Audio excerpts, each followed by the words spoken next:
본문은 창세기입니다. 창세기 1장 1절에서 그리고 26절, 28절까지 말씀. 창세기 1장 1절 그리고 26절과 28절 말씀. 26, 27, 28. 자, 다 찾았으면 같이 한 목소리로 읽겠습니다. 창세기 1장 1절부터 시작. 태초에 하나님이 천지를 창조하시니라. 그리고 26절부터 28절 시작. 하나님이 이르시되 우리의 형상을 따라 우리의 모양대로 우리가 사람을 만들고 그들로 바다의 물고기와 하늘의 새와 가축과 온 땅과 땅에 기는 모든 것을 다스리게 하자 하시고, 하나님이 자기 형상 곧 하나님의 형상대로 사람을 창조하시되 남자와 여자를 창조하시고, 하나님이 그들에게 복을 주시며 하나님이 그들에게 이르시되 생육하고 번성하여 땅에 충만하라. 땅을 정복하라. 바다의 물고기와 하늘의 새와 땅에 움직이는 모든 생물을 다스리라 하시니라. 아멘. 아멘. 자, 현대 철학을 대표하는 거장 중에 알레스데어 맥킨테어라는 학자가 있습니다. 그는 처음에 마르크스주의였어요. 근데 가톨릭으로 회심하고 그 다음에 기독교적인 세계관을 철학으로 녹여낸 인물입니다. 그가 쓴 책 중에서 덕의 상실을 보면 그는 현대인들이 겪는 도덕적 위기와 혼란의 원인을 진단하면서 이른바 서사적 자아라는 개념을 제시합니다. 쉽게 말하면 이런 거예요. 내가 지금 이 상황에서 무엇을 해야 하는가라는 질문에 올바른 답을 내리기 위해선 그 전에 반드시 나는 도대체 어떤 이야기 속에 속해 있는가라는 것을 먼저 대답할 수 있어야 된다라는 거죠. 오늘 우리가 성경의 맨 처음 창세기 1장 1절을 본 이유가 바로 여기에 있습니다. 자, 저를 보시고 건물을 지을 때 기초가 잘못되면 어떻게 될까요? 기초가 잘못되면 그 위에 아무리 화려하고 멋진 건물을 지어도 결국은 작은 비바람이 불어도 결국은 무너지게 될 겁니다. 마찬가지요. 신앙도 마찬가지입니다. 기초를 어떻게 세우느냐에 따라서 우리가 매우 다른 신앙으로 자라갈 수 있는 거죠. 성경의 첫 페이지 창세기 1장을 어떻게 이해하고 받아들이느냐에 따라서 우리의 신앙 전체가 결정된다고 해도 과언이 아니라라는 겁니다. 오늘 본문을 다시 한번 크게 읽어보겠습니다. 본문 시작. 태초에 하나님이 천지를 창조하시니라. 너무 익숙하죠. 너무 친근한 본문입니다. 그런데 우리가 조심해야 될 것, 우리가 너무나 익숙해서 자칫 이 무게감을 간과하기 쉽다라는 말씀이에요. 여러분의 눈으로 성경책의 첫 줄을 직접 보시기 바랍니다. 태초에 하나님이 천지를 창조하시니라. 이 짧은 한 문장에 기독교의 진리와 신앙의 모든 것이 담겨 있다고 해도 과언이 아니에요. 그리고 이 성경의 이 놀라운 선언이, 이 선포가 진리라면 이 세상의 모든 이론과 철학은 무너지게 되어 있어요. 여러분들, 현대사회의 가장 큰 질병, 가장 큰 문제가 무엇이라고 생각해요?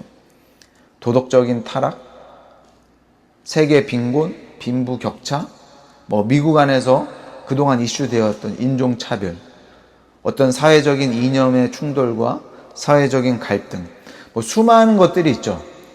근데 사실 그 모든 것들은 겉으로 드러나는 증상일 뿐이에요. 가장 근원적인 질병, 우리의 영혼을 병들게 하는 치명적인 바이러스는 바로 인간 중심주의라고 할 수 있습니다. 이 시대는 교육과 철학을 통해서 끊임없이 우리에게 이야기해요. 내 인생의 주인은 너다. 내가 느끼는 것이 진리고 내가 원하는 대로 사는 것이 가장 큰 행복이다. 너의 마음대로 가는 대로 살아라. 이 거대한 포스트 모더니즘의 파도 속에서 하나님조차 우리 자신의 성공과 행복을 도와야 하는 것과 같은 그런 이야기들을 하고 있는 거죠. 하지만 성경의 첫 페이지 창세기 1장 1절은 이 오만한 인간 중심주의를 단숨에 산산조각 내는 압도적인 선언을 하고 계신 거예요. 태초에 하나님이 천지를 창조하시니라. 이 문장의 주어가 뭐죠? 주어. 이 문장의 주인공이 누굽니까? 태초도 아니고요. 천지도 아니고 창조도 아니에요. 어떤 영웅이나 인간이 아니라 바로 하나님이라는 거죠. 주목해 보세요. 성경은 하나님이 계신지 안 계신지 내가 과학적으로 증명해 볼게 라며 변증으로 시작하거나 우리를 설득하려고 시작하지 않습니다. 성경은 그냥 선포하죠. 하나님의 존재를 의심하는 자들의 변명을 단숨에 잘라버리고 우주의 무대 중앙에 홀로 서 계신 위대하신 창조주 하나님을 선포하는 겁니다. 세상은 끊임없이 우리에게 극단적인 개인주의를 강요해요. 내 인생의 주인은 너 자신이다. 너의 스토리는 너가 직접 쓰는 것이다. 내 생각과 감정이 맞다. 너가 옳다고 생각하는 대로 살아라. 그러나 성경은 우리에게 전혀 다른 이야기, 전혀 다른 진리를 선포합니다. 성경은 우리가 하나님의 장엄한 구속사라는 이 거대한 이야기 속에서 분명한 목적과 사명을 가지고 부름받은 존재라고 말씀하는 것이죠. 창세기는 바로 그 하나님의 위대한 이야기 속에서 우리가 어떤 역할을 맡았는지 그리고 어떤 덕을 가지고 살아가야 되는지를 명확하게 보여주고 계세요. 우리 개인의 삶만을 떼어놓고 생각해보면 어쩔 때는 우리 인생이 실패한 것 같습니다. 비극같이 보일 때도 있어요. 그런데 하나님의 거대한 이야기 안에 우리의 삶을 올려놓을 때 비로소 우리 개인의 인생과 고난은 의미를 얻고요. 우리의 인생의 방향이 명확해지는 겁니다. 알래스데어 맥킨타이어는 이것을 깨닫고 그 현대인들의 슬픔과 불행의 원인을 이 거대 서사의 상실이라고 날카롭게 통찰한 것이에요. 현대시대의 가장 큰 비극은 우주와 인류의 기원, 그리고 그 끝을 향해 흘러가는 거대하고 영광스러운 이야기, 즉 거대 서사, 메타 내러티브라고 할 수 있는 이 거대 서사를 잃어버린 것이다 라고 성경은 말씀하고 있는 것이죠. 너가 세상의 주인공이고 내 인생을 마음대로 살라는 이야기는 우리가 듣기에는 굉장히 자유롭고 멋져 보입니다. 사실 그런데 이것은 끔찍한 저주라고 할 수 있어요. 굉장히 듣기에는 자유롭고 멋져 보이지만 사실 이것은 끔찍한 저주인 이유는 성경은 우리가 하나님을 통해 창조되었다라고 말씀하잖아요. 성경은 인간의 본질을 우리 스스로 존재할 수 있는 존재라고 이야기하지 않습니다. 물론 우리는 하나님의 형상을 가지고 있기 때문에 만물의 영장이라고 불릴 만한 능력들을 가지고 있습니다. 하지만 인간은 하나님께 속해 있을 때, 하나님의 안에 있을 때 가장 행복하고 만족한 삶을 살도록 창조됐다는 거예요.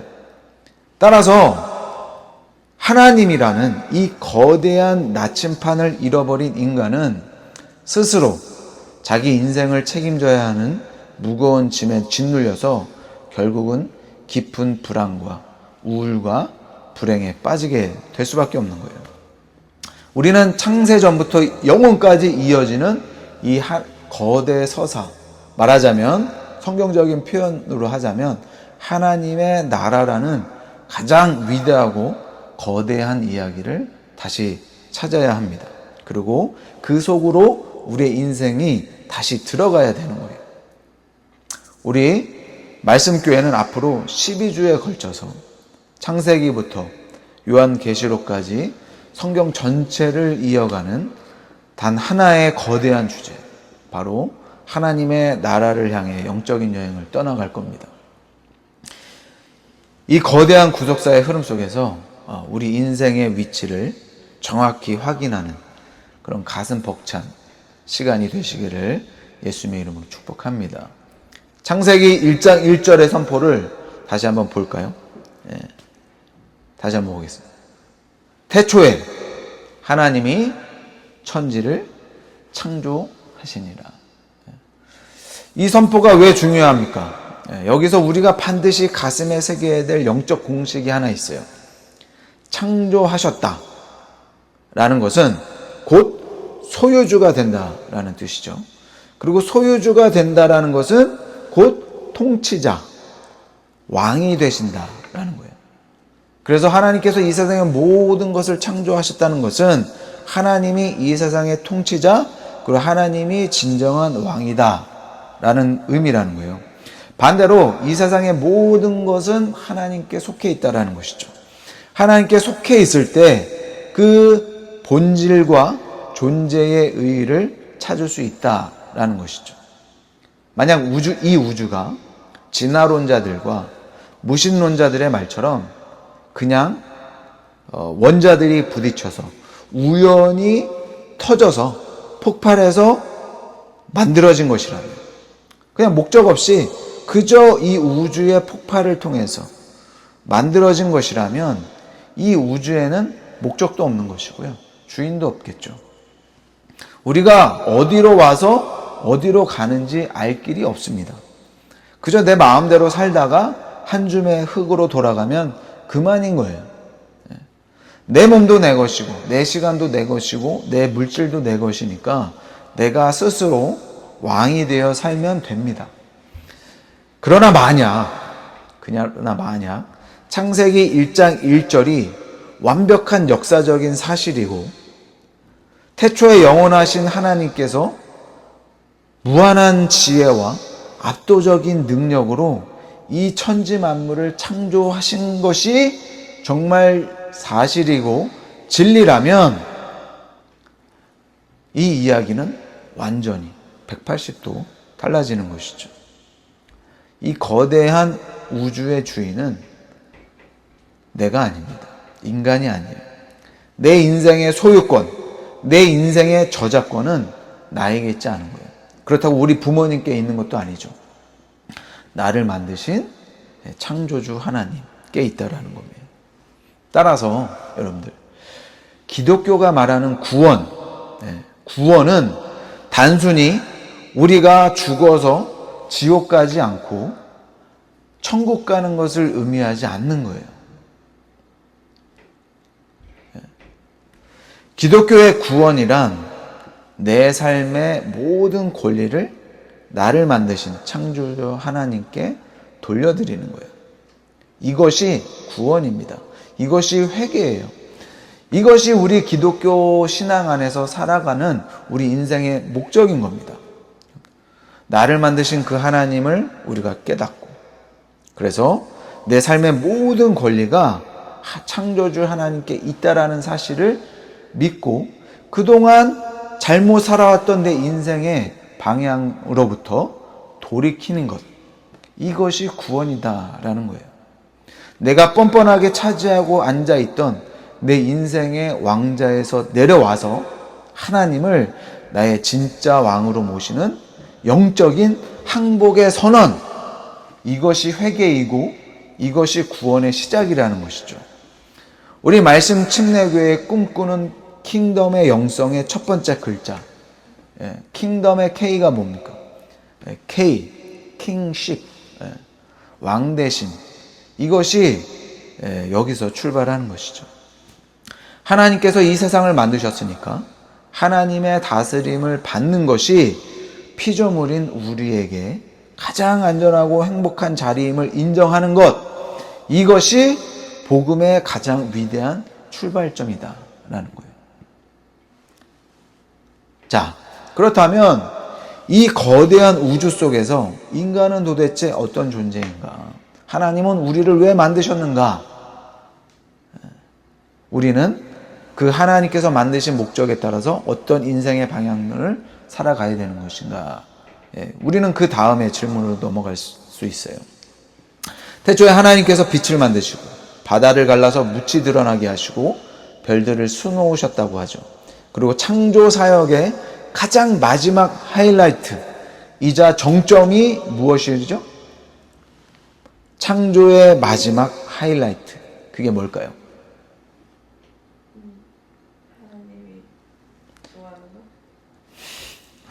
우리 인간을 만드신 겁니다. 우리 본문 26절을 한번 보세요. 본문 26절. 자, 하나님이 이르시되 우리의 형상을 따라 우리의 모양대로 우리가 사람을 만들고. 여기에 아주 중요하고 아름다운 성경 전체를 관통하는 아름다운 단어 하나가 나옵니다. 바로 형상. 형상. 이 창세기가 기록되던 고대 근동시대의 역사적인 배경을 알면 이 단어는 당시 사람들에게 굉장히 충격적이고 아주 혁명적인 선언이었음을 깨닫게 돼요. 당시 바벨론이나 이집트 같은 거대한 제국에서 신의 형상이라는 칭호를 받을 수 있는 존재, 그리고 대상은 오직 한 명뿐이었어요. 누굴까요? 바로 파라오나 제국의 왕이었습니다. 왕들만이 신을 대리하는 거룩한 형상이었고 나머지 수백만 명의 평민과 노예들은 그저 그 신의 형상이었던 왕을 위해서 살아갔던 존재들이었어요. 그 왕을 섬기고 그 왕을 살리기 위해서 노동하는 기계나 소모품에 불과했던 거죠. 그래서 제국의 왕들이 다른 나라를 정복하면 그 정복한 땅에 가장 먼저 한 일이 무엇이냐? 자신과 똑같이 생긴 왕의 동상, 신상을 세웠어요. 형상을 세운 거죠. 왕이 직접 그곳에 없어도 그 땅의 백성들은 그 동상을 보면서 아, 이곳은 저 위대한 왕이 다스리는 땅이구나 라는 것을 인식했고 깨달았던 겁니다. 즉 고대 사회에서 형상은 신성한 통치권이자 왕의 대리 통치자를 의미했던 거예요. 그런데 오늘 창세기 본문은 무엇이라고 선포합니까? 잘난 왕이나 채권층만이 아니라 흙먼지로 지음받은 이 세상의 모든 인간이 남녀노소 빈부귀천을 막론하고 모두가 위대한 왕이신 하나님의 형상이다 라고 선포하는 거예요. 얼마나 놀라운 선언입니까? 이것은 당시 사회의 계급을 무너뜨리는 엄청난 인권 선언이자 영광스러운 복음이었던 거예요. 그래서 기독교 신학자들 또 많은 기독교인들이 이야기하듯이 인권의 가장 큰 근간은 인권주의자나 혁명주의자가 아니라 성경이라고 말씀하는 거예요. 하나님께서는 이미 창세에 이 세상을 창조하시면서 선포하시는 거예요. 너희들은 모두 다 하나님의 귀한 형상으로 지음받은 귀한 존재이다. 너의 계급이나 너의 가진 것으로 너희들의 가치가 결정되는 것이 아니라 너희들은 모두 다 귀한 하나님의 형상으로 지음받은 귀한 존재다 라고 선언하라는 것이라는 거죠. 그래서 이 당시에 이것은 영광스러운 복음과도 같았어요. 하나님께서 우리 인간을 하나님의 형상으로 만드셨다는 것은 아까 잠깐 언급했던 것처럼 우리가 하나님처럼 전지전능하다는 뜻이 아니에요. 물론 하나님의 형상이라는 귀한 존재로 만들어진 것이지만 그렇다고 해서 우리가 하나님과 같은 존재다라고 생각하면 안 되는 거죠. 얼굴 생김새나 육체적인 모양이 닮았다는 뜻도 아니에요. 이 거대한 우주, 이 지구라는 땅에 눈에 보이지 않는 하나님께서 우리를 당신의 대리 통치자로 그리고 당신의 영광과 성품을 반사하는 거울로 세웠다는 뜻입니다. 이 자리에 앉아 계신 우리 모든 하나님의 백성들, 우리 스스로를 어떻게 평가하고 계세요? 나는 아무것도 아니야. 나는 아직 가진 것도 많지 않아. 그렇게 생각하세요? 세상은 정말로 우리를 통장의 잔고로, 그리고 우리가 타는 자동차의 브랜드로, 그리고 우리가 어떤 학교를 나왔느냐, 외모가 어떻게 생겼느냐, 내가 지금 회사에서 어떤 직급을 가지고 있느냐, 그런 것들로 우리를 평가할 수 있어요. 그래서 남보다 조금 더 가지면 교만해지죠. 남보다 조금 뒤처지면 한없이 우울해지고 열등감에 빠집니다. 속지 마세요. 속지 마세요. 여러분 한 사람 한 사람, 그리고 이 자리에 앉아 계신 모든 각자의 개인은 우연히, 그저 우연히 태어난 단백질 덩어리나 진화의 산물이 아니라는 겁니다. 세상의 어떤 기준에 의해서 평가받는 존재가 아니라는 거예요. 여러분은 위대하신 우주의 왕을 대변하는 온 우주에서 유일하게 창조주 하나님의 숨결이 깊숙이 들어가 있는 존귀한 하나님의 형상이자 거룩한 하나님의 가족, 영어로 로열 패밀리라고 할 수 있습니다. 여러분의 지금의 모습이 여러분의 가치를 결정하지 않는다는 거죠. 하지만 여기에는 우리가 결코 잊지 말아야 될 분명한 경계선이 있다는 거예요. 우리는 왕의 거룩한 대리 통치자이지 진짜 왕이 아니라는 사실입니다. 우리는 하나님의 것을 맡아서 관리하는 청지기일 뿐인 것이지 소유주가 아니라는 거죠. 이 피조물과 창조주 사이에 넘을 수 없는 선을 우리가 잊고 내가 진짜 왕이 되려는 순간 인간의 끔찍한 비극이 시작되는 겁니다. 이 반역의 비극에 대해서는 우리가 다음 주에 조금 더 깊이 다루게 될 거예요. 왕의 거룩한 대리자로서 지음받은 우리에게 하나님은 단순히 존재의 영광만을 주신 것이 아닙니다. 우리에게 땀 흘려서 감당해야 될 위대한 사명을 주셨어요. 우리 본문 28절을 다 함께 같이 보겠습니다. 본문 28절 시작. 하나님이 그들에게 복을 주시며 하나님이 그들에게 이르시되 생육하고 번성하여 땅에 충만하라. 땅을 정복하라.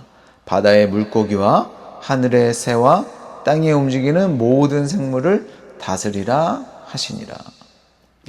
신학자들은 이 구절을 가리켜서 문화 명령이라고 부릅니다. 근데 우리가 오해하는 것들이 있어요. 그동안 인류의 역사에서 인간들이 오해했던 역사가 있어요. 여기서 정복하라, 다스리라 라는 명령 때문에 역사적으로 수많은 사람들이 기독교가 자연을 무자비하게 파괴하고 동식물을 인간 마음대로 지배하고 착취해도 된다고 오해했습니다. 근데 그것은 성경을 완전히 잘못 이해한 것이죠. 해석한 겁니다. 대리 통치자는 내 마음대로 권력을 휘두르고 착취하는 독재자가 아니라는 거죠.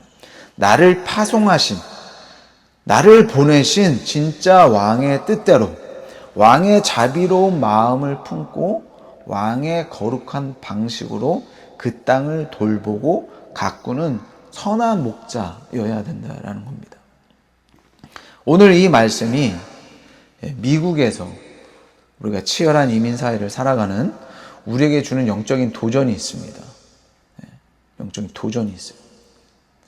신앙생활은 주일 오전에 이렇게 교회 건물의 안에 모여서 하나님을 예배하고 또 우리가 맡겨진 사역들을 감당하고 그렇게 교회 건물 안에서만 이루어지는 것이 아니라는 거죠. 여러분의 직장, 학교, 여러분이 땀 흘리는 그 현장에서, 우리 삶의 현장에서 이루어지는 거예요. 하루하루 치열하게 살아가는 여러분의 사업장과 학교와 가정은 그저 돈 벌고 밥 먹는 그런 장소가 아니라는 거죠.